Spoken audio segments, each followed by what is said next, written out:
एक बार की बात है, स्वामी विवेकानंद जी को एक नदी पार करनी थी और वे उस नदी के किनारे खड़े हो गए।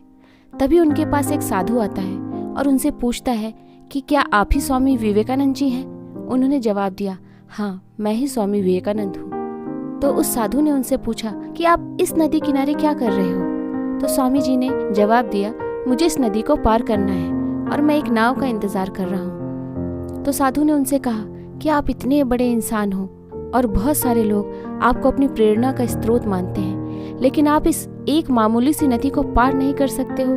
चलो, मैं आपको इस नदी को पार करके दिखाता हूँ। साधु ने उस नदी को पानी के ऊपर चलकर पार किया और फिर से वापस चलकर वह साधु स्वामी विवेकानंद जी के पास आया और बोला, देखो, मेरे पास इतनी शक्ति है और उसके बाद भी मुझे कोई भी नहीं जानता, लेकिन तुम्हारे पास ऐसी कोई शक्ति नहीं है, तब भी तुम्हें सारी दुनिया जानती है।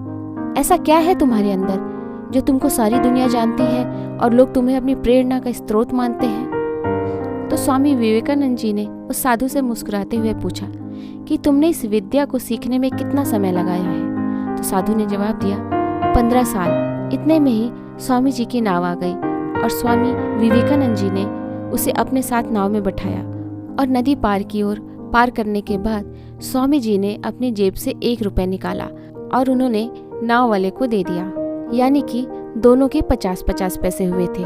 पैसे देने के बाद स्वामी जी ने उस साधु से कहा कि जो काम तुम 50 पैसे में कर सकते थे, उसे करने के लिए तुमने अपने जीवन के 15 साल बर्बाद कर दिए, और यही 15 साल अगर तुम समाज की भलाई में लगाते तो आज तुम्हें भी पूरी दुनिया जानती और लोग तुम्हें प्रेरणा का स्रोत मानते।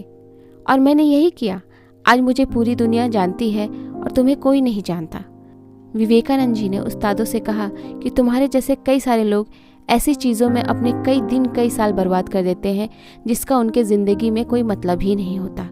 हमें अपने कीमती समय को उस जगह लगाना चाहिए जहाँ पर उसका कोई मतलब निकले।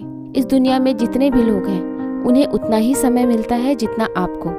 इतने में ही कई लोग बड़ी बड़ी ऊंचाइयों को हासिल कर लेते हैं जिसका आप अंदाज़ा भी नहीं लगा सकते, क्योंकि वह लोग अपने कीमती समय को उस जगह लगाते हैं जहाँ पर उसका कोई मतलब निकले, और ऐसा ही आपको भी करना चाहिए।